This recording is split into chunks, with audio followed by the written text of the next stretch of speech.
site was very particularly fascinating from a sacred point of view for those of us who are interested in the spiritual journey aspects.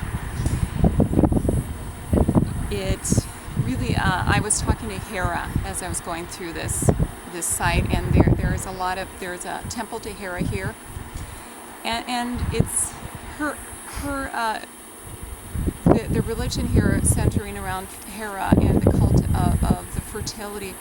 She was saying so very much that it's her role was about easing in the consciousness evolution from primitive goddess culture to a more balanced feminine and masculine version of this culture, a more personal responsibility and looking at more global expansion, because this was no longer just a small agrarian culture, it was a large trading culture. Women had a very prominent role in this culture as the Minoan culture, but here I would like to emphasize that does not mean that it was a matriarchal culture in my take, and what Hera was saying to me, that women dominated more, that it was a balanced. There's a lot of focus on masculine aspects here. You have behind me the Lion's Gate. I mean, the site itself is a citadel. It's a fortress. There's a lot of protection here that is really crucial. Protection so that the fertility of the land can be sustainable for its individuals who lived here at that time. And in this aspect, you see that this was a really high point in human civilization early on, a point that we moved away from in Europe with the Dark Ages and the Middle Ages, where there was a huge imbalance of gender at that time period. And then now into the modern period when there's more of a gender balance. And not just a gender balance between men and women, but also the balance of those energies within us, the feminine and the masculine energies, the energies of receiving and giving, of taking action and taking time for reflection. Hera also has reminded me of another aspect that's really quite important for us today, and that is looking at the aspects of the fertility cult at that time. And you see behind me, there are some of the mountains have conical shapes.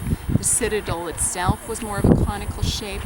Some of the graves also had that prominent, very characteristic beehive conical shape to them.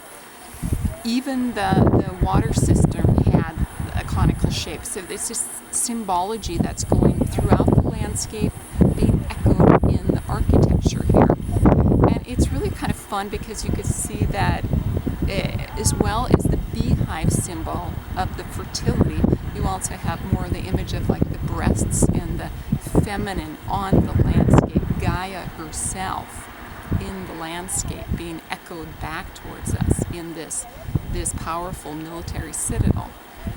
But with that, we look at the fertility today, and not just reproduction fertility, but taking care of our own bodies as we're moving into more of a spiritual journey and in our spiritual evolution in the ascension process. We need to be reminded to take care of our bodies. Our bodies are really important structure for sustainability for ourselves, helping us hold that energy, helping us be present on earth as we are coming into this transformative process, holding the consciousness for the planet, more and more of us doing it, the incredible domino effect of that, and how important that is in the evolution of all humankind, this ascension process. So just to wrapping up there, beautiful Mycenae here, wonderful cult of fertility, mirroring back the feminine within us, but also balanced by that masculine energy, that protection, and a protection of ourselves and our loved ones, protection of the human consciousness in our evolutionary process. And just a reminder for you to take care of yourselves.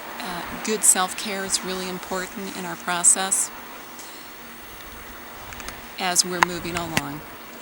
Many blessings to all of you. If you like this video, feel free to go to my Facebook page and like it, or sign up for further newsletters at christineesdaile.com.